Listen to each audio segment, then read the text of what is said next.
Welcome to Represents. Today I have the privilege to speak to a good friend of mine, someone I grew up with, and who's now the resident physician at Mount Sinai Rehabilitation and Human Performance. Dr. Louissaint, thanks for joining me. Thank you for having me. No problem. It's a pleasure to see you. It's been a while since I've seen you. Yes.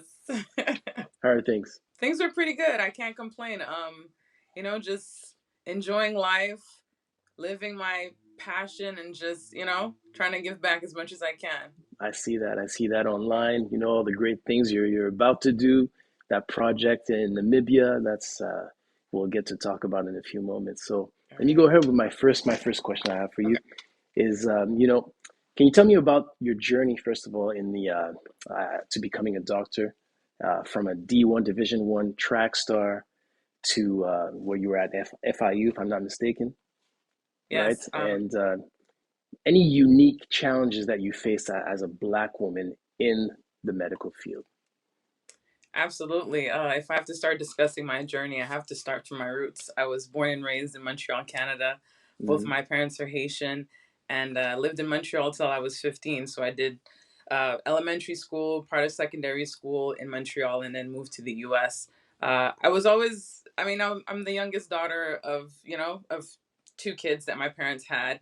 My older brother, and I grew up wanting to be like my older brother, so hanging around him and all my boy cousins. So that involved doing what boys like to do. So I quickly developed a love for basketball and just became that person, that girl that just was really into basketball. So I played it in high school, in elementary school a little bit, but mostly in secondary school is where I really started playing basketball.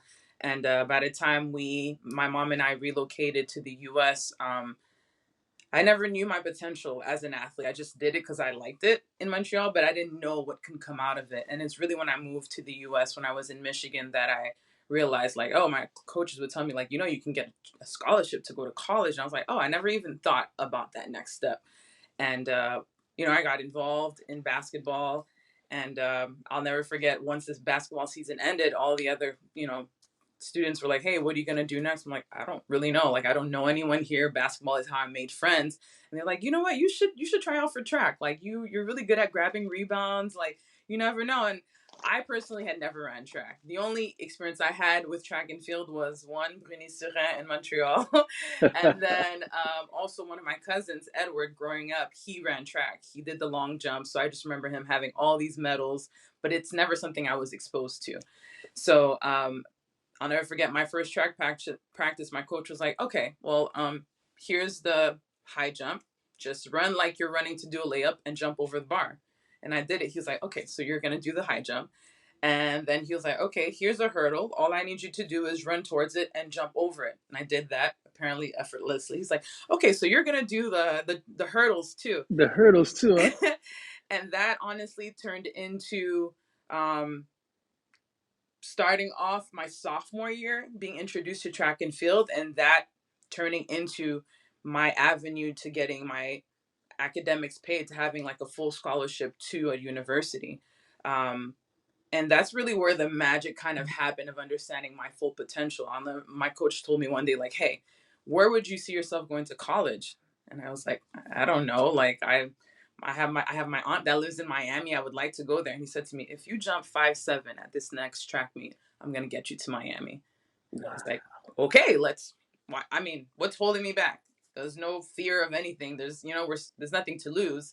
And I jumped 5'7" at multiple events that year, and it turned into me being looked at by University of Miami, University of Florida, and finally decided on Florida International University, which was in Miami and not too far from my aunt's house. So that worked out for my Haitian parents to send me away.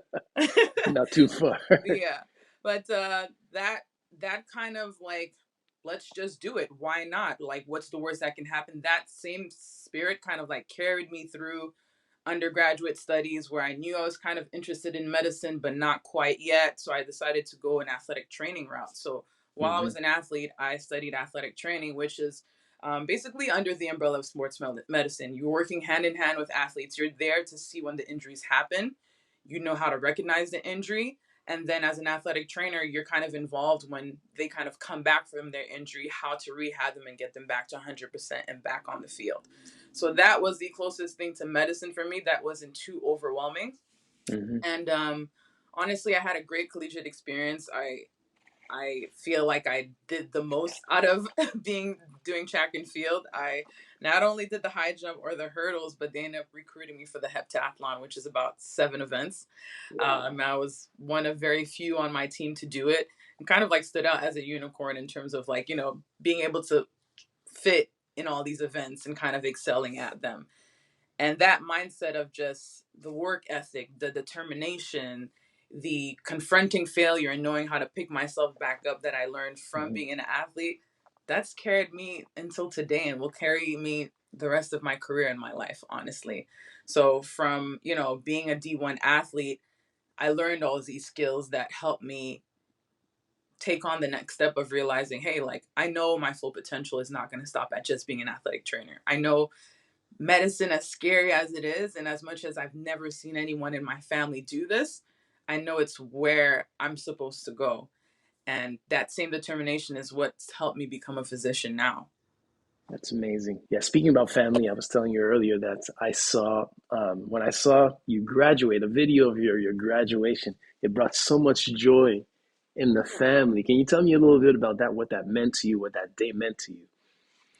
It's if I look looking back now, it's definitely one of the most magical moments in my life, I have to say. That kind of because it made me remember how much it took me to get to that point.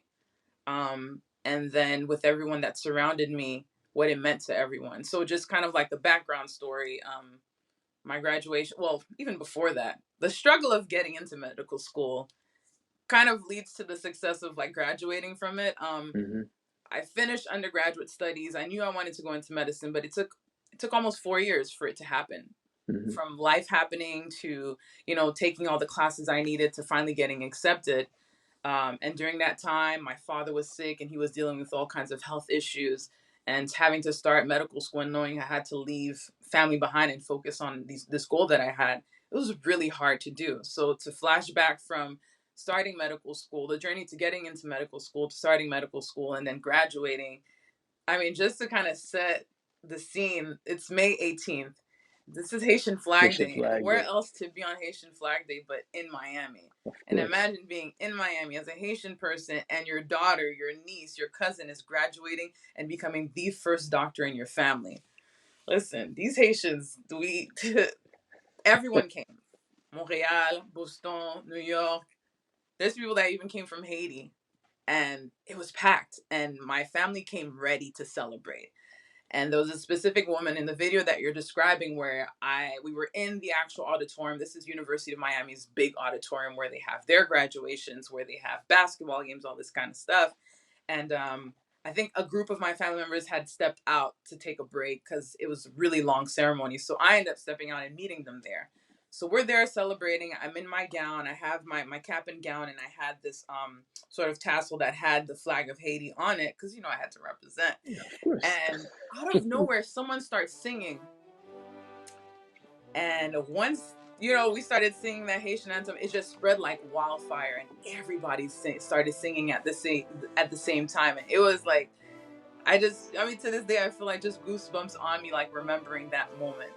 There's so much pride. You mentioned earlier that you're the first physician in your family. Can you tell me what it represents, what it means to you to have to have representation, black representation in the medical field? What does that mean to you? It means that, in walking in my purpose, I'm serving a greater purpose. Um, as people of color, whether it's in the United States, whether it's in Canada, it's a known fact that there is a mistrust for the medical system. Um, there is this feeling of not always feeling like you're getting the best care, or there's a little bit of disconnect when you're seeing a physician on the opposite end of like a table or whatnot that's taking care of you, and you're Hmm. like, is this really does this person really truly care about me? Hmm. And the best feeling has been stepping into the room, and it's happened every single nurse or anyone that's in the medical field has felt this feeling when they step into the room and you say, "Hi, I'm Dr. So and so." You see the sense of relief that the patients feel. You're like, "You're my doctor." I'm like, "Yes, I'll be your doctor today." Yeah. And then, because there's so much tension that's built up and going to the doctor and not Hmm. knowing what to expect, or how well you're going to be treated, and to be part of changing that narrative and representing something that hasn't always been there is like the greatest thing I feel I can give and be a part of. That's amazing. So how's that relationship with patients when there's that sense of relief? You feel like there's more trust They're more between. honest, I Hmm. think, about their experience. They have this sense of feeling that you're invested in them, and in return they actually want to do more, to be involved and in control of their care. Yeah. So tell me, how do you balance personal life with being a physician? How does that work out? Because I know you're working hard. I mean, I've been an athlete my whole life. um I have this beautiful relationship with my body, where it's like the best version of myself, mentally, physically, emotionally, is the version of myself that is the best to take care of patients and be the best that I can for my family and everyone else, is when I take care of myself. So when I exercise, when my physical health is in line, when my mental health is aligned, and that stuff I can't let go of, because it's what's kept me grounded these past few years in medical school, in residency, at times where I didn't feel like I was my best. So that's really what's kind of helped me through this. So this work-life balance that I've created for myself, it's not easy. Even my colleagues are like, "How are you always Right. exercising? Where do you find the time to? You don't even drink coffee." I'm like, because I know this, I know this relationship that I built with myself, and I can't let go of that. So I give my 100% with work, but I also still need to leave some for myself. So outside of work, I'm very intentional about creating something that allows me to be able to cope with the stresses and everything else of work. So whether it's from my personal space, my room, and all that kind of stuff, like there has to be this sense of coming home and feeling like, It's okay, peace.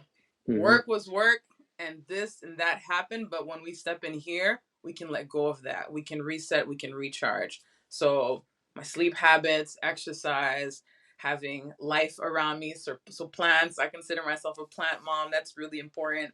And yeah, Did you talk to them? I absolutely do. Of course, most plant people I know, they talk to them. My father was the first one like, "Oh my god, you need to talk. You need to talk to them." During the pandemic is when a lot of people were like, "Oh yeah, plant mom, plant dad, plant dad." The original plant moms and dads are like Haitian women, Haitian parents, because they all, take pictures of like your family members. Everyone has all these plants in the background in the living room. So yeah, the original plant moms and dads. Before I recorded, I make sure I move the plant away just so it wouldn't be too Haitian. And I brought it closer. You brought it closer. It's all good. It's all good. Listen, tell me about the projects that you're working on right now. I see you've done a lot of work internationally. Can you tell me a little bit about that? Yeah, I have a lot of passions. Um, some of them are just purely mentoring other people of color that want to go into medicine. But if I had to break down specifically in medicine some of my niches, one of them would definitely be global health, which is my first love.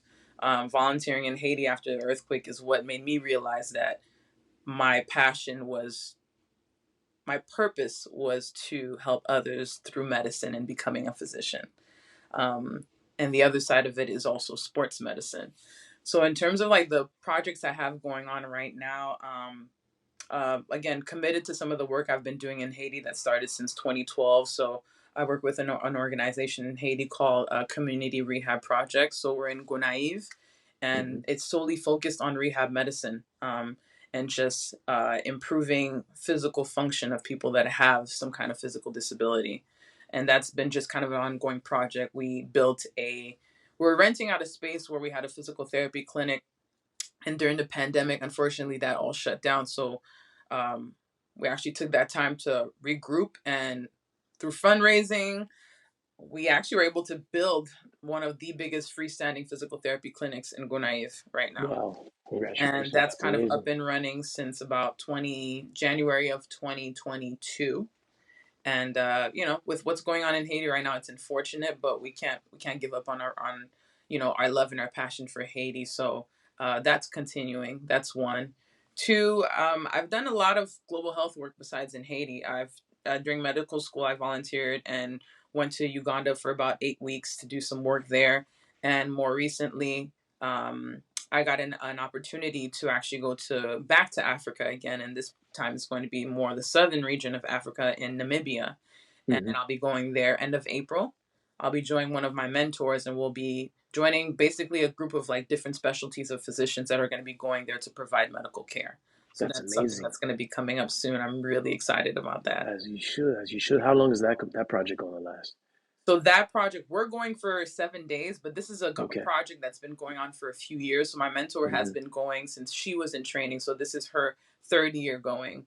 And when we Wow. go there, we're basically doing a little bit of what we do in our specialty here. So everything that's orthopedics, but non-surgical. So we're doing joint injections, providing medications, and all kinds of different things in terms of evaluating more like muscle, bone, and nerve injuries. That's amazing. Dr. Louissaint, can you tell me, let's say a young person is looking at this conversation right now. They're like, wow, this is amazing. She looks like me. I can do this. What advice would you give to that young person? The advice that I would give about in terms of pursuing kind of like your passions or whatnot, uh, I would say be unintentional about the things that you're passionate about. If it makes you uncomfortable, you're most likely heading in the right way. If it's too Mm-hmm. easy, it's not what you're really meant to do. What Mm. you're meant to do is going to constantly give you this feeling of just being unsettled in where you are because you want to do more. And that is like the best feeling because that is your kind of internal compass telling you like keep pushing, you're meant for greater, and you are. And there's someone at the other end of what you're passionate about that's waiting for you to come through to help them, whether it's in medicine, whether it's in journalism or something like that. Through our lens as people of color, we're able to tell a story that no one else is able to tell because they're not able to connect with people the way we do. So through my lens as a physician, I'm able to connect with my patients that feel more comfortable, feel like they can trust me, and that can allow me to be a part of their care and even motivate them to do more in terms of like getting better or being involved in their care being better. So yeah, Wow. don't give up. Dr. Lou, don't give up. I love the message, Dr. Louissaint. I really appreciate your time. Thanks for being with me, and we appreciate your presence in this field is very important. And on behalf of all the family in Montreal, we're all proud of you. Thank you. I appreciate it. Thank you for having me on.